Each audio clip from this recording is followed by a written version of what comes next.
We are. Welcome in, everybody, to the pregame show for this week's pay-per-view Schmoedown. It is a double teams card, folks. We got a number one contenders match, followed up by possibly the biggest teams title match in the history of the Schmoedown. Most stakes, and I would probably say the most talented. That's one thing I'm looking for tonight is the talent. But you know what? I'm joined tonight by two talented guys on the mic, and that would be Boggs and John, my boys. Boggs, I feel like I talk to you maybe literally every day. It feels like now. And John, I feel like I haven't talked to you in a year because that's how quarantine works. So, John, how have you been? I've been doing okay. I've had a lot that keeps me busy outside of my Schmoedown world. So unfortunately, there's been a lot of stuff going on there. Not to mention now all of the extracurricular activities I've picked up while working at the Beverly Cinema. So that's been a whole situation. We don't need to get into it.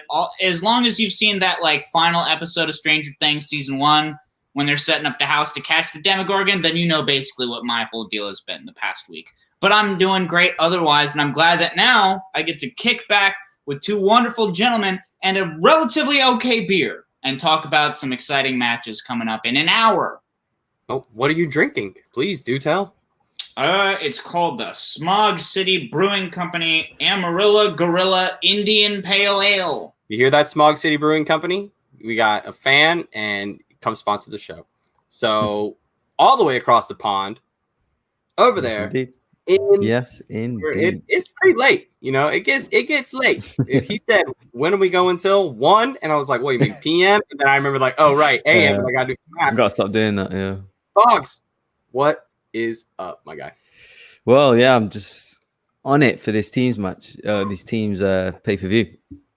So, yeah, obviously, we still got one more match to review. Obviously, Brandon Meyer against Alonso Duralde. I want to quickly go through that and then get your guys' opinion, because I'm going to give you a quick teaser. I still ain't picked, especially the main event. I don't have a winner. I can't decide, so I need your guys' opinion to sway my decision, because I'm still up in the air. Well, I will say yesterday's match really surprised me.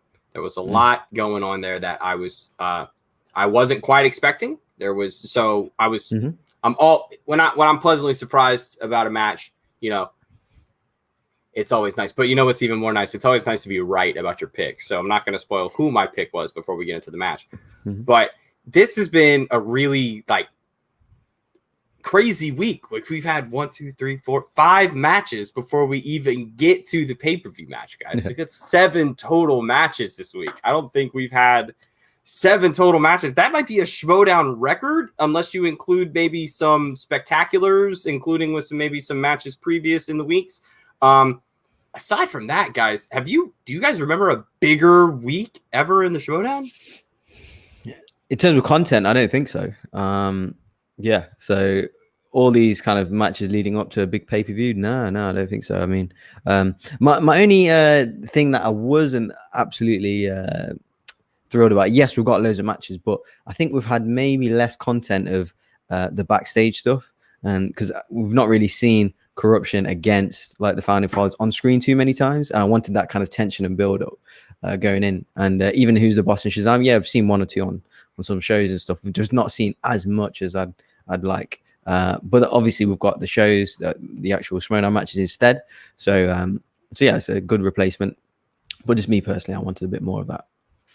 And John, I'll throw this to you one time, because we had a nice conversation on yesterday's show about the boat, Brad Gilmore coming in and filling in for Christian for a match. Did you like Brad as much as we did on the mic, and would you like to see him come back, for more of the singles tournament?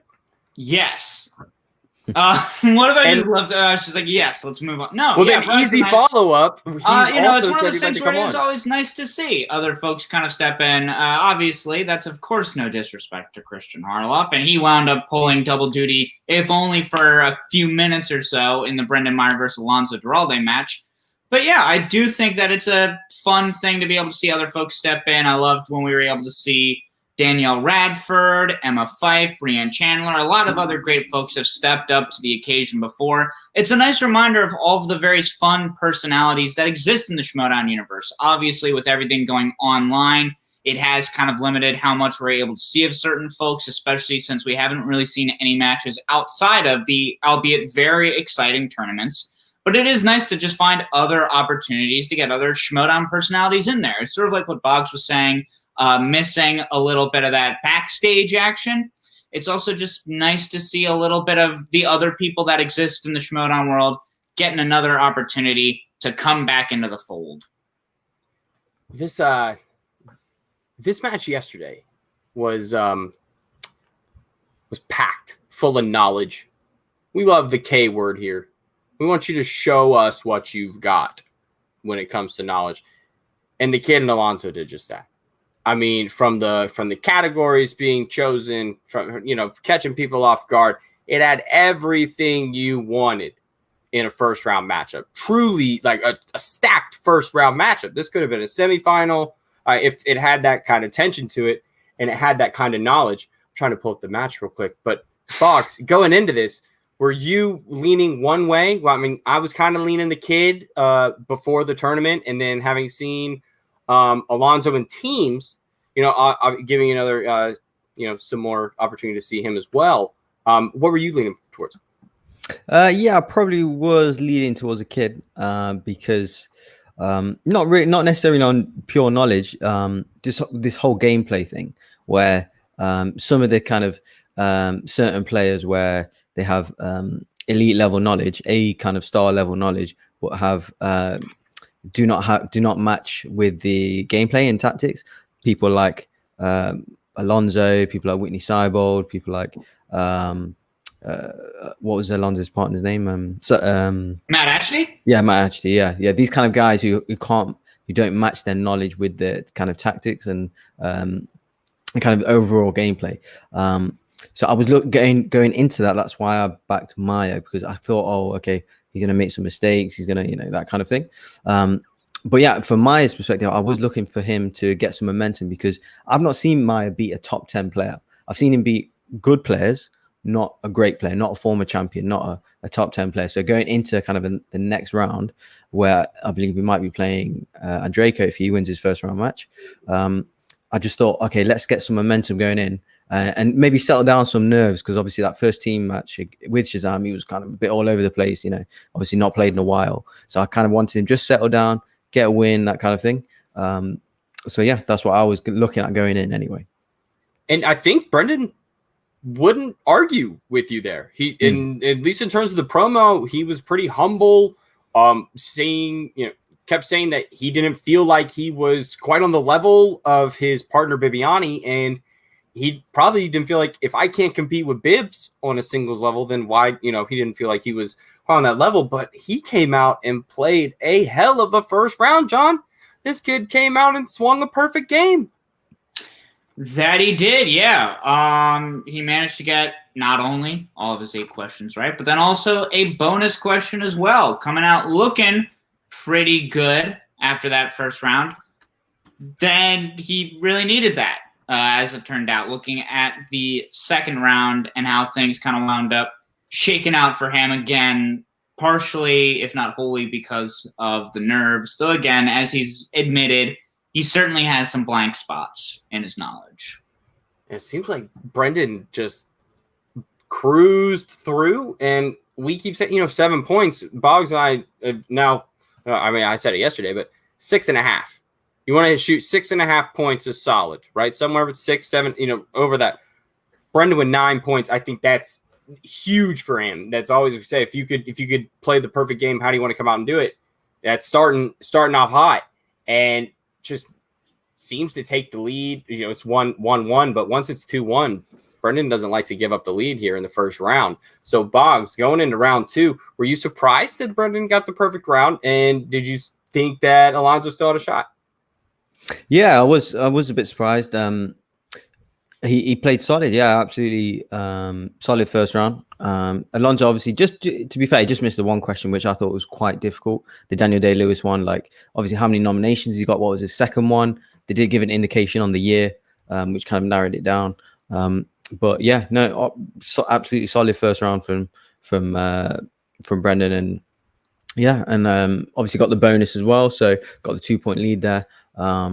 Yeah, solid first round. I was quite, and he was calm. First round he was calm.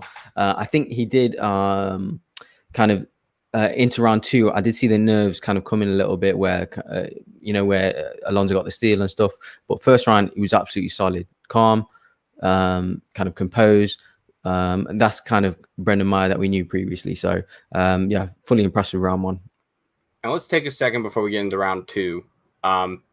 Managers on full display. Coy is growing into this role of, this is the Quirky Merc way. We are positive, everything, all the time, and no amount of negativity can bring us down. And Ken has returned to the pit boss. The pit boss has returned to the Schmoedown, and he is back, and he means business. And this whole zip up Rocky hoodie training, got the whole, Mickey kind of ready to go. Feel like he could take you out at any time. Man, I'm here for that. I just don't know if it's quite matches up with Alonso, their personalities. Alonso maybe sort of leans to me more so in maybe the Sam Levine type of faction type energy, just in terms of how they play around. But Ken, to me, is one of the finest characters in all the Schmoedown. John, I assume you agree. If you don't, if you don't, we're probably gonna have words. No, fair enough. Yeah, I mean, I enjoy the characters and the personalities of both these managers. Ken, I think, kind of coming into it almost more with the energy of like a Jeff Bridges, the dude who's had one too many rugs stolen. It's one of those things where certainly, yes, he's got the hoodie and it does kind of give off that fighter mentality. But I'll tell you right now, this is a hoodie I wear all the time just in my apartment while the AC is blasting. I think it's just as much an item of comfort as it is also for combat. And then, of course, you have Coy Jandreau, Christian, Mark, everybody's been talking about it. The sheer energy that guy has, especially paired with Brendan Meyer, if you hook those two up to a generator for Spectrum Internet, maybe people will finally have internet that lasts for more than a couple hours. What do we think about that, Spectrum? Huh? I know you're listening to me. I know you're listening. Internet. Where's the lie? But yeah, no, these are two exciting personalities and two folks that we haven't really gotten to see a lot of this season because they have not been as high in the rankings as some of these other factions. But it was nice to see them coming back again with two strong competitors putting on a solid match. Coy's got, let's not put it lightly, Coy's got some bangers in the Quirky Mercs, y'all. Like there's some top 5-star talent out there. If we're gonna use some football recruiting rankings, like these 5-star, like Bibiani, like we're not playing around here. Yeah, like he's got heavyweights. Come on, and he's got this positive energy that's pretty infectious. And if these guys can come out tonight with the Shazam energy, and I don't know if you guys saw today, he shaved his head into a pretty lit mullet.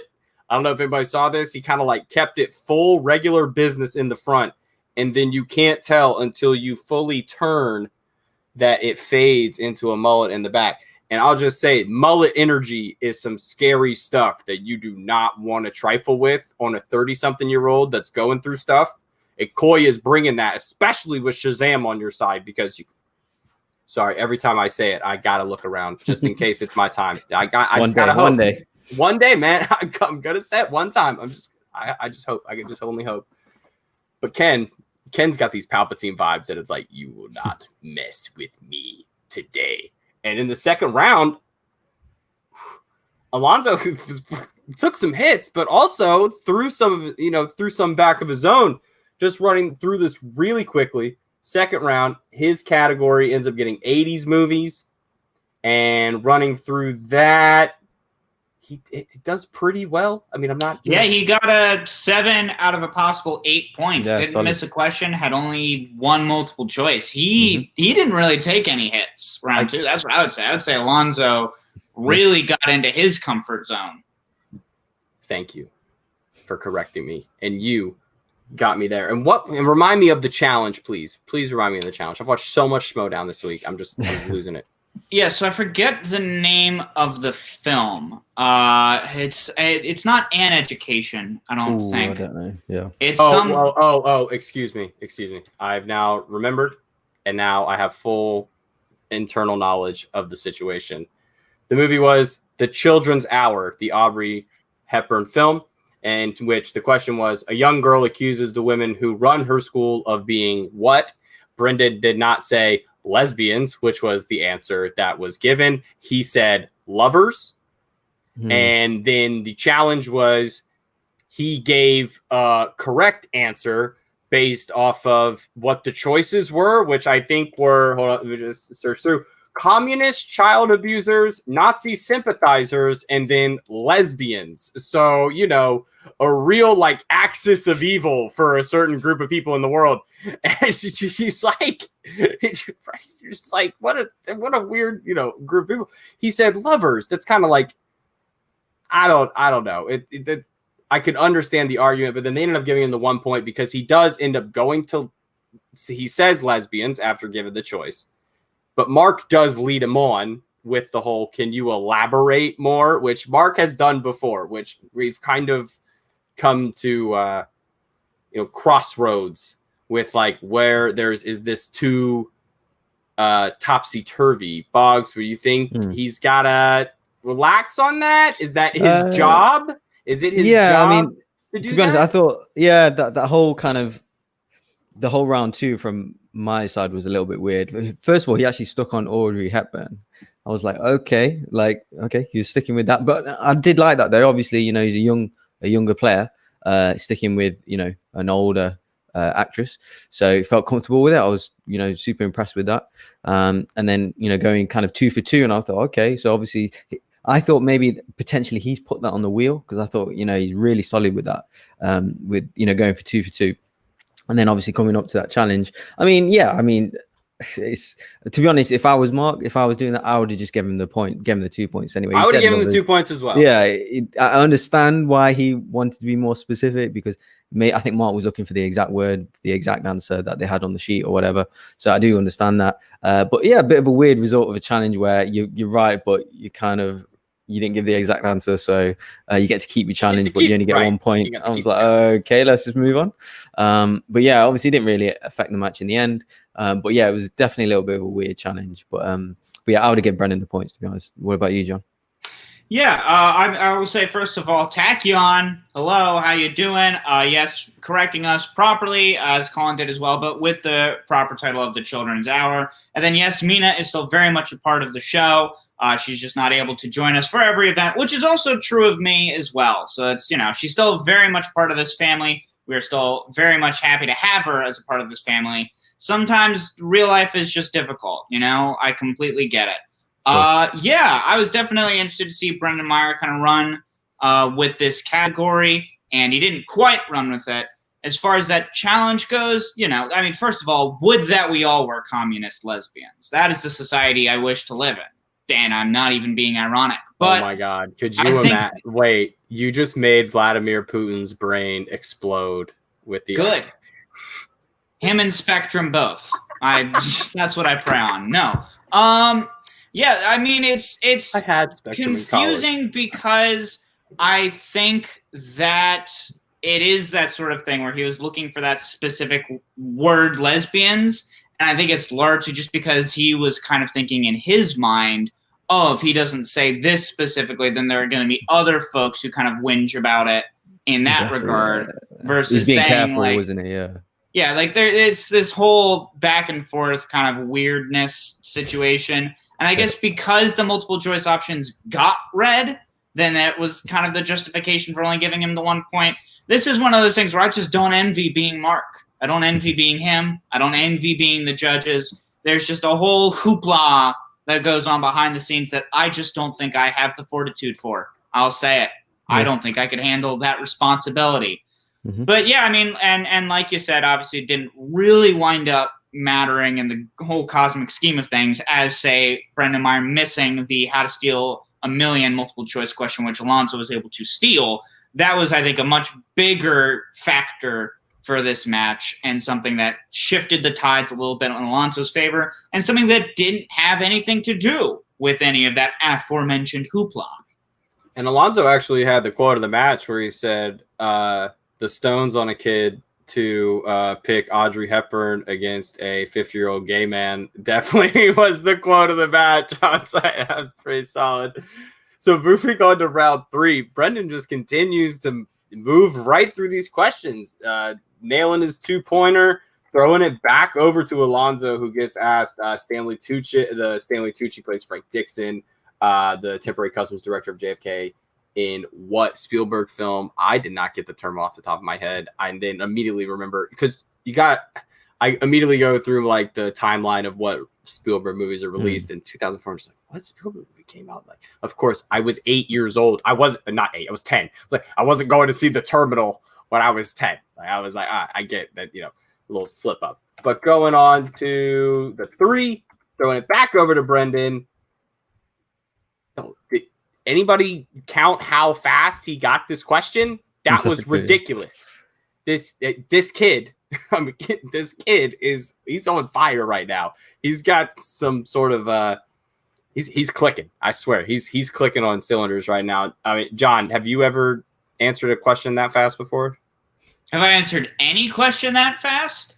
Yes, it was, how many beers have you had to drink, son? And then, why are you still out here on the road? And then C being, how did you even find a horse? Where did you get this horse from? And then D, how did you find a whole buggy to attach to this horse? This buggy, and why is all of our beer in the buggy? How did you get it? And I answered those fairly quickly. But yeah, I mean, certainly Brendan Meyer did a very good job with some of these more classic categories. I kind of see him as almost the polar opposite of Paul Oyama, which is interesting because they both had their debut matches against each other. Paul, very much a younger person whose movie tastes and knowledge do seem to lean more towards the more modern things that came out when he was alive, whereas Brendan really does seem to have done his homework with some of these more classic categories. He's still got his blind spots, certainly, and we've seen that come to pass, like, for example, in his match against Ben Bateman when they were competing in singles in the tournament last year. But yeah, when Brendan gets something that he's pretty cozy with, you can see him firing off these answers very quickly. Moving on to that 3-pointer.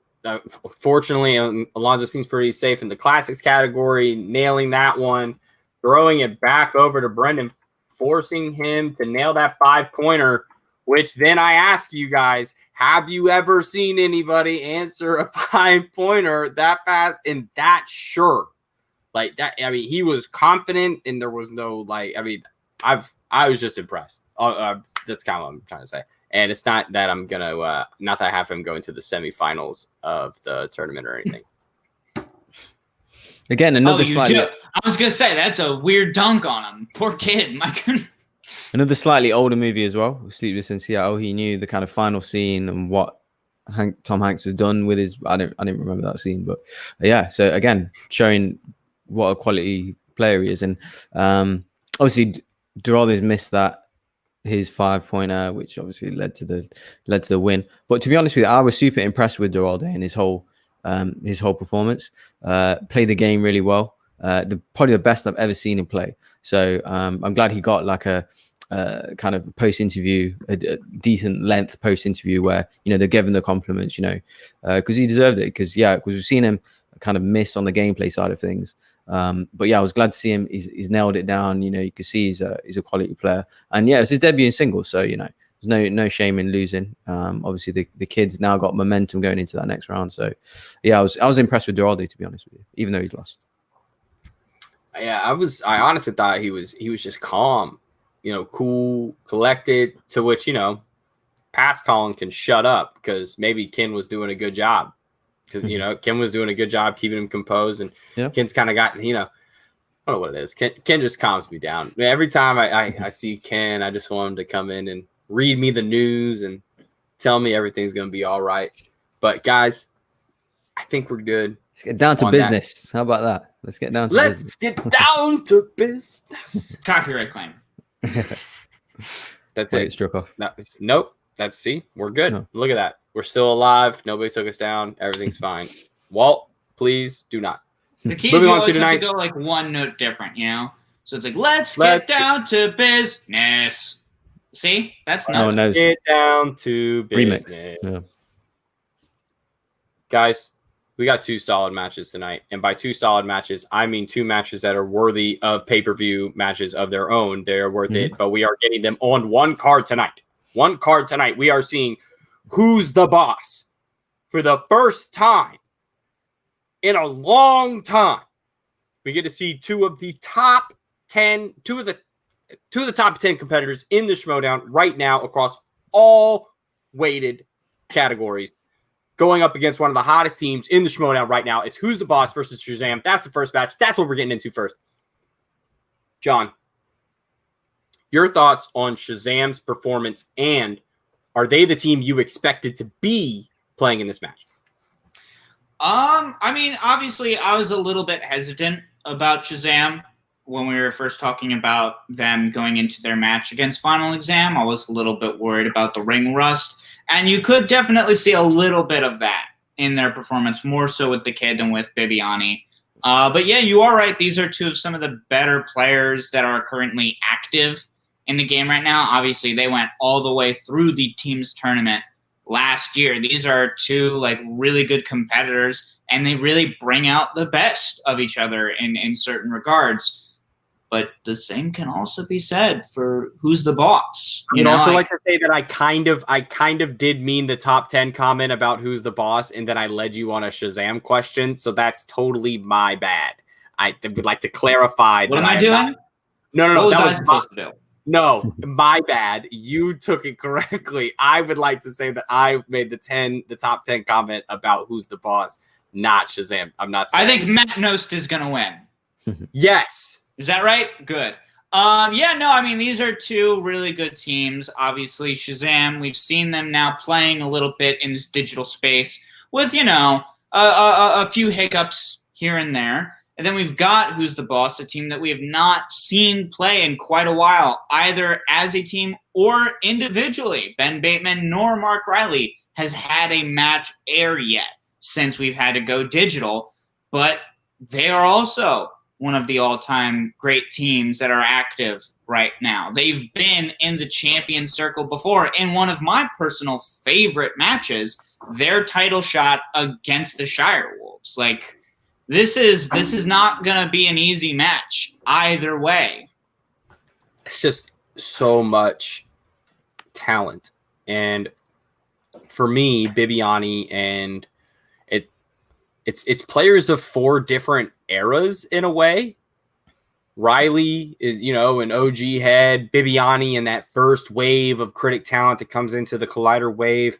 Ben coming in season 5 with Guy, really taking over with the Action Army. And then Brendan coming in last year, everything with Mr. the Beast and all that stuff. And now who would have thought that these 4 guys would be in a teams match for number 1 contenders match? And it's nuts. It's just great to see so much of the Schmoedown, its history represented on screen tonight. It's nice. I mean, I've watched everything from Blue Fairy to now. So it's nice, to see Mark Riley still in the game. How often, like the night Riley said he was retiring, I was like, oh, this hurts. Like, why does this hurt? I'm like, this one of the first was like, man. And when he comes back, I was almost as elated as John Campio was yesterday finding out that Ben Affleck was coming back as Batman, because I think the entire internet heard the man scream from. Well, I need to watch that. Oh, dude. I mean, literally, if you ever seen somebody so excited over something, it was insane. But that was me when Riley announced he was coming back. And to pair him up with somebody as opposed to his energy as Ben was before was one of the most interesting chemistry moves I'd ever seen in the Schmoedown. Because now those two are like, Who's the Boss is one of my top 5 favorite teams to watch, just because of how much they scare the hell out of me. If you're a team going up against these guys, that's so much knowledge, Boggs. I know you're a huge huge corruption guy like, Chance specifically. And that'd be great to see who's the boss go up against possibly them to get that kind of matchup going ahead, because this matchup they got tonight is just, they got the nice guys. And I want to see them go up against the bad guys. I want to see that bad guy energy. But do you think they're going to handle the good guys with class, or do you think they're going to try to give them the Finstock Exchange ringer? Well, I think from one side, from Riley, yes, it will be with class. But with Bateman, he's doing all the mind games. I've seen him do it all week. His posts, his quick little promo videos and stuff. Because he's beaten them quite a few times. With Who's the Boss, obviously. He's TKO'd Maya and he's TKO'd Bibiani at Spectacular as well. So, and I think that he's beat Critically Acclaimed as well. So, he's got a few wins against them. So, ball's in his court really. And he had that whole issue when he was manager of Murrell, and obviously Koi was manager of Maya and obviously Bibiani for that in January. In Atlanta, right? And obviously Bateman won that as well. So that's why he's saying he's 5-0 against these guys. But yeah, to be honest, I mean, the 4 that are playing today, and I'd probably put in the odd couple as well. They're my 5 favorite teams going. So yeah, it's just like a good mix up, man. Like, to be honest, I can't pick it. I've seen so many polls and stuff. Like, I haven't entered any of them because I literally cannot pick them.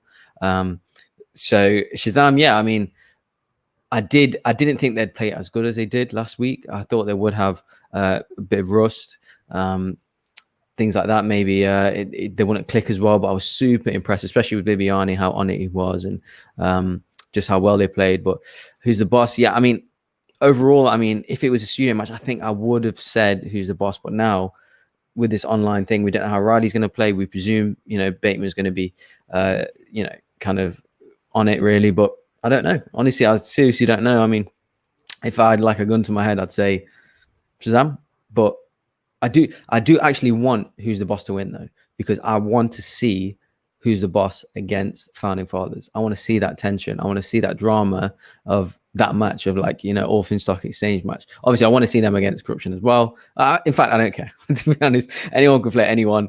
Like I said, they're all top teams, but of all the scenarios, my favorite option would be the Finstock Exchange playing against each other, and the drama would be a breakup or the people getting involved, that kind of thing. So, but yeah, honestly, I'm just super, super hyped to see what's going to happen.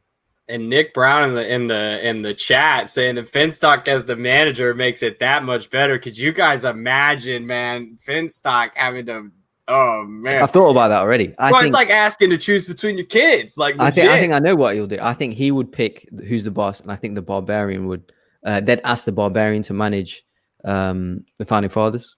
I think Craig would do great. I think Craig would do great. And it would really blow people away. I think if Craig got a chance to do that, I think he'd get it out of the water. Tachyon also chiming in the chat saying Bateman can't use his delaying tactic online. Everyone will know. We'll see. I think they'll find a way. Oh, wow. Interesting. Oh, that's true. It's kind of they'll find a way.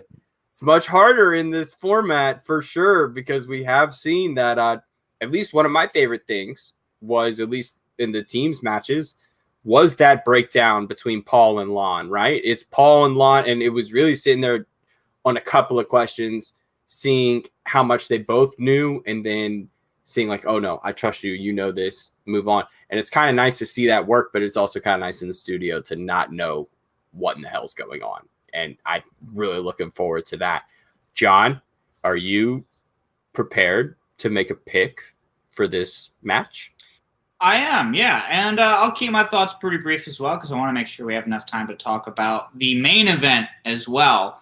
But I'm going to say Who's the Boss. You don't need to put a gun to my head to do that. In fact, please don't. I'm going to just go ahead and make that request straight up. Don't, please. I missed them. Yeah, but no, I mean, I think that I've seen more often that when the pressure is really on, when the chips are really down, I feel like it's going to be Who's the Boss that rises to the occasion.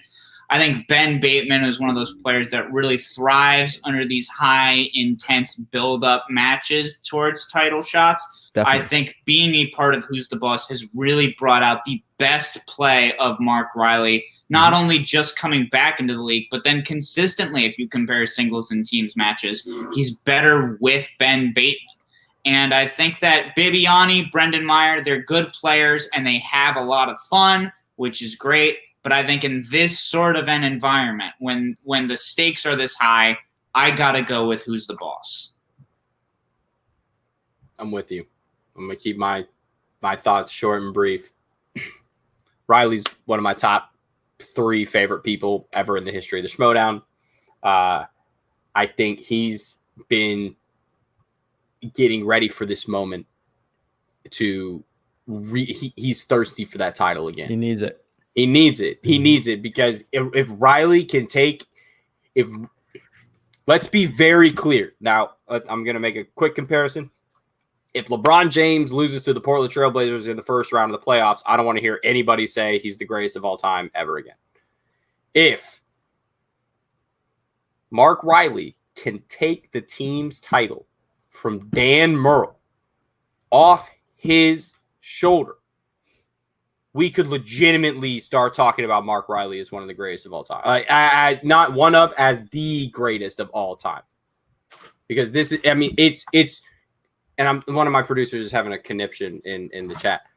It's the span of time that he's been dominant, and to do it in different eras of the game, to adjust to the game in the way that he has. And like John says, Ben brings the best out of him.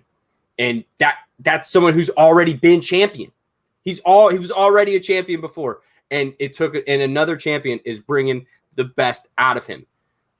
So I'm picking Who's the Boss, and I think it's going to be close. And I'm bad at picking scores. I hate it, but it's going to be like 34-32, and it's going to be gritty, and it's going to be grimy, and I love it. I'm so excited. These team matches have been great because there's just been so much knowledge on display that it can't go wrong. Like we're at a point with 3 the rounds, talent. right? 3 rounds. Yeah, 3 rounds. But 5 rounds is coming up right after that. It's gonna be a long night for me. I'm telling you. Because right after that, It's going to be a long night for me.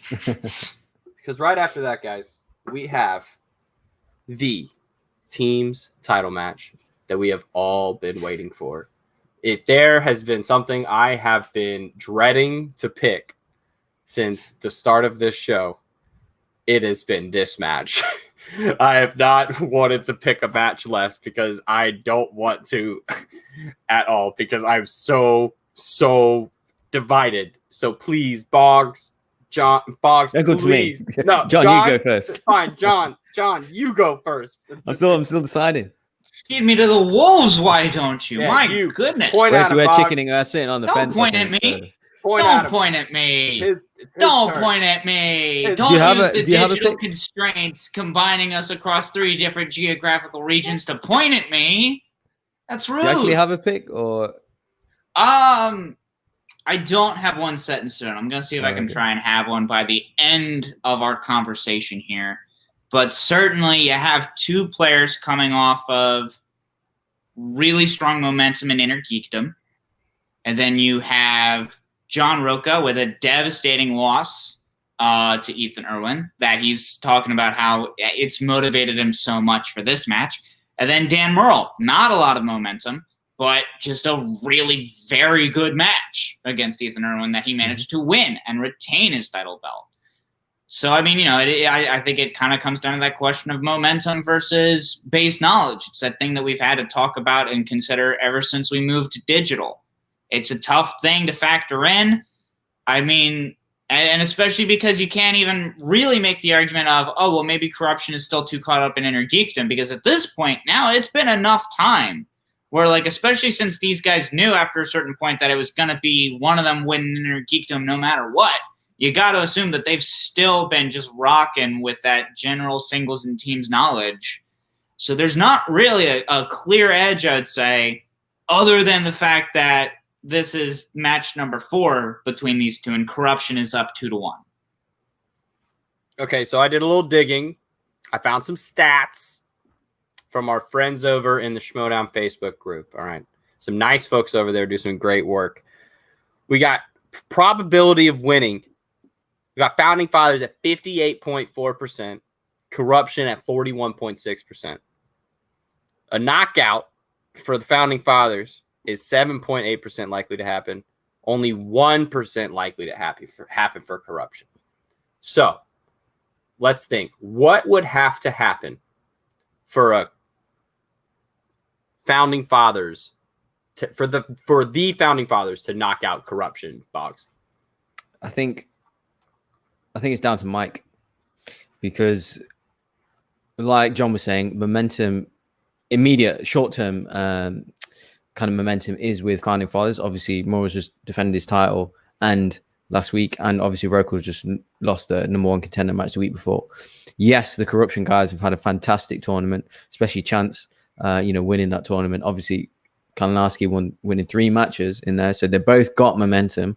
But Chance is a singles player. Mike is naturally in a geekdom player. So obviously Mike has strong wheel slices and he is an awesome singles player. But is he at the level of the other guys in the singles division?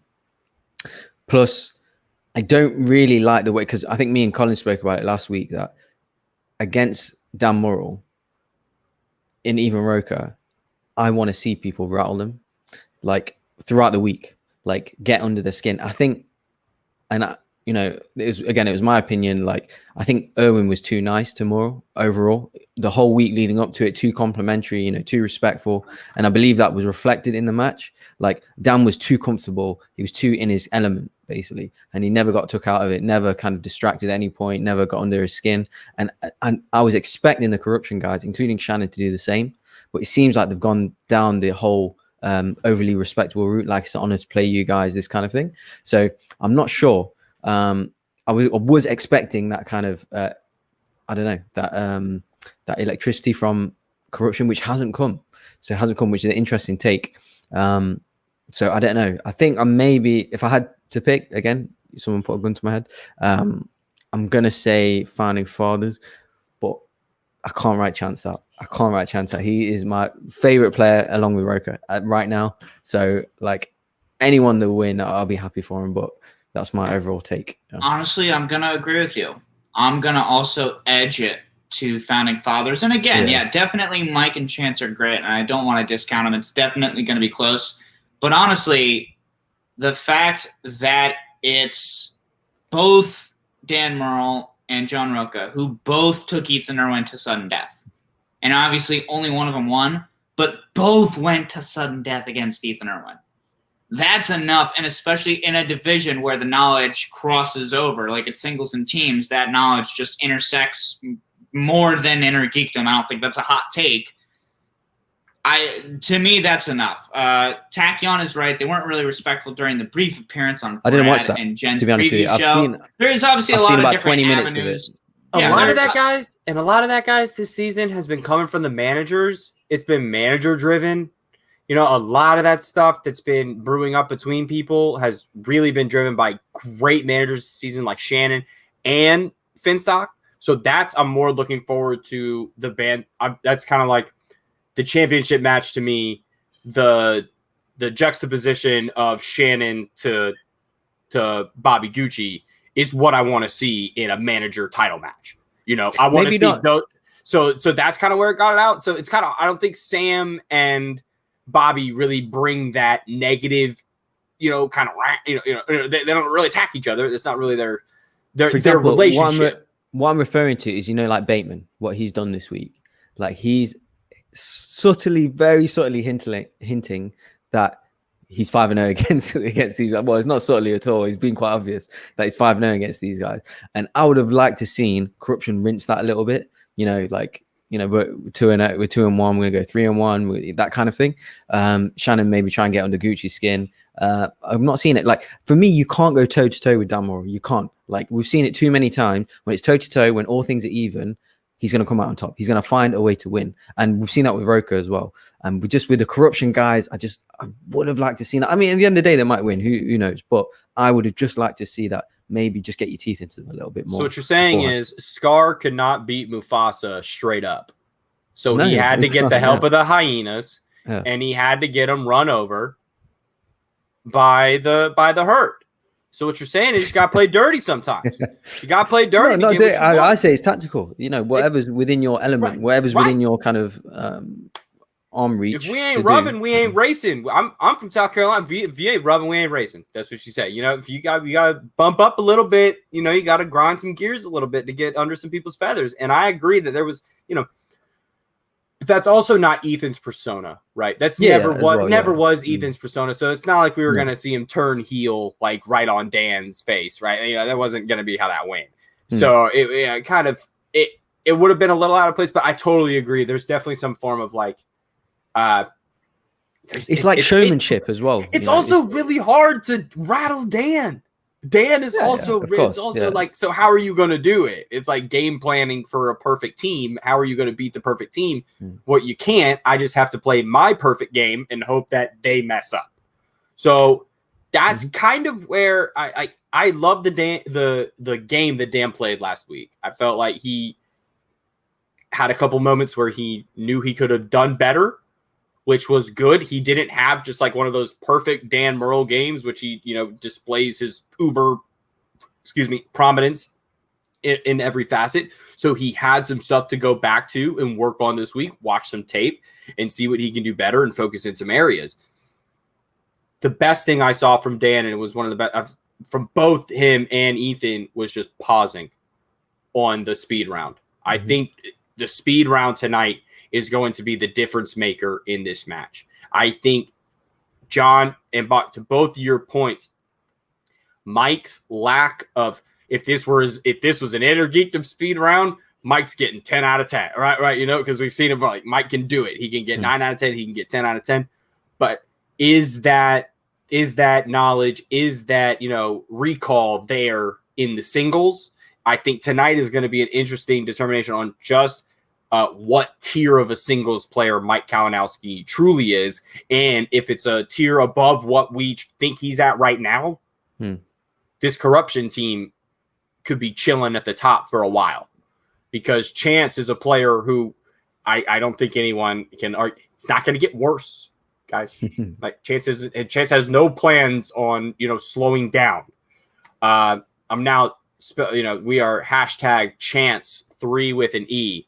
And that is where I am going tonight. Won't that break the hashtag if you use numbers? Look, I don't need you and me and the Washington football team can try to use numbers in our hashtag. Just 3 ounce is what that would be, right? No, the Washington football they tried to use the year of their first like playing as the hashtag, and then everyone, I guess, found out that you can't use full numbers in hashtags. So I as well would figure that out. But if, you know, we could, I'm putting a 3 on the back of that Chance, because tonight I believe corruption is going to come out guns a-blazing. Mike Kalinowski is going to perform to the top of his ability, because I don't think he could have lived in that house with Shannon all week and studied anything Inner Geekdom. She didn't let him watch Batman once. All right. And I'm pretty sure he watches a Batman movie like at least once every other day. So I feel like if Shannon has done her job as manager and gotten her, you know, her team ready as she knows she can, I believe corruption is going to come out on top tonight and upset the champs, the founding fathers. Well, please let me keep my job. Boggs, I think you can understand where I'm coming from. We got you understand. We've had Chance on the show. He's rubbed off a little bit. I'm a bit infected with the Chance. With, you know, it's all over. I can't shake him every time. It's hard. It's hard to root for me. against. It's a little bit like head says founding fathers, heart says Chance and corruption. So we'll see. Like, honestly, I'm happy either way. Like I said, they're my 2 favorite players right now, active players. So I'm so okay with whoever wins. Like, they're both fighting for first place. They're both fighting for, you know, who's the best team in the game right now. they're both, kind of the best players going at it. I just love it. So whoever wins it, they've earned it in my eyes. I just hope there's no controversy. There has been controversy with these teams before in the past. Obviously 5 rounds online, like I can just see trouble coming, but hopefully it doesn't come down to a weird challenge or anything like that. Because when we spoke to Roki, he said last time he's not going to have a challenge like, they're not just going to put up with a quickly rush challenge or anything like that. They're not going to lose their belts because of that. So hopefully it doesn't come down to anything like that. But yeah, just to summarize my picks, I'm going to go with Shazam and Founding Fathers. But I'm easy either way. Whoever wins out of the 4, I'm fine with. John, look, this is a hard week to be a Schmoedown reaction show host. We have a lot of responsibilities, but I think the biggest weight that is on our shoulders is to be right. So are you going to be right? What are your final picks for the evening? Well, statistically, I'm going to be wrong because for the most part, I'm pretty sure all my picks have been wrong. Vegas, but I'm going to keep my picks very short because we're 4 minutes out, and I don't think there's anyone on this world who wants to hear me talk about my opinions on these 2 matches more than they want to watch the 2 matches. I'm going to say it's going to be Finstock all the way down. I think Who's the Boss is going to bring out the best of each other for this match and take over Shazam in the way that they've done in the past, and I think Founding Fathers are going to be able to do the dang deed against corruption just based on where their focuses have been. Could you guys imagine Finstock just undoing everything that Swag and Corruption have done to climb up the ladder in one night? Like, that is unbelievable to me. Like, it just feels it's like all for nothing. That's what the first half of the season was, man. That's what the first half of the season was. It could very easily happen again. Man, and so for me, I'm going to go Who's the Boss in a close one that's going to go to 5-pointers. It's going to go to 5-pointers. It's going to be dictated by 5 pointers. I see this. I see this championship match also going to the 5-pointer. I see Corruption pulling it out on the 5-pointer. You're getting chance, baby. You're getting chance. Look, man, I'm a homer, and I ride my thoroughbreds all the way through. And Chance is. I mean, he could be a Triple Crown. Like, he could be Pharaoh, American Pharaoh. Boom. That Triple Crown, the horse, bam. Sports brought it back. 3 minutes until we get started, folks. So I think we're going to wrap it up here because last week they started right at 8. There was no countdown like there was before. So any last words, guys? I think we're all kind of good. We're going to be back here tomorrow morning to break it all down and drop that episode tomorrow night. But John, Boggs, anything? No, just obviously subscribe, follow us on Twitter. Any questions for us, just, DM us or leave in the comment section, whatever you want to do. But yeah, everyone enjoy the match. And we can't wait to break it down with you guys tomorrow. Yeah, all I have to say is since we talked a little bit about Finstock Exchange, we at the Ultimate Schmoedown Show have nothing but love for Sabrina Ramirez. She's a phenomenal player. We're also happy that she's a part of the game, and we're so excited that she's hopefully going to continue being a part of the game because she's absolutely phenomenal, and we're excited to see her Finstock Exchange compatriots competing tonight. This is a fun game, and I'm glad I get to talk about it with you guys. Yeah. Oh, quick shout out. Trolls, sorry. Shut up. Tell the trolls to shut up, Boggs. Just tell them to shut up. That's all I was going to say. Tell us trolls listen to John up. To shut up. But yeah, quick shout out to Brian Ward, who helped design the graphics. Yes. Obviously, he's had a death in his family quite recently due to COVID. So shout out to him. Cheers, he's obviously. Cheers, brother. Yeah. Thoughts and that are with you. So yeah, thanks for everything you've done for the show and stuff. So I just wanted to give him a shout out. World's a crazy place, everybody, but thankfully for the last 3-4 weeks, we've been able on these Friday nights to get together, do these live shows, and we are happy to everybody that joined us. All 8 people that sat in the chat tonight, thank you so much. We love hanging out with you guys, and that's it. It's 8 o'clock. It's top of the hour. It's time. So let's get ready to Schmoedown. Good night, folks.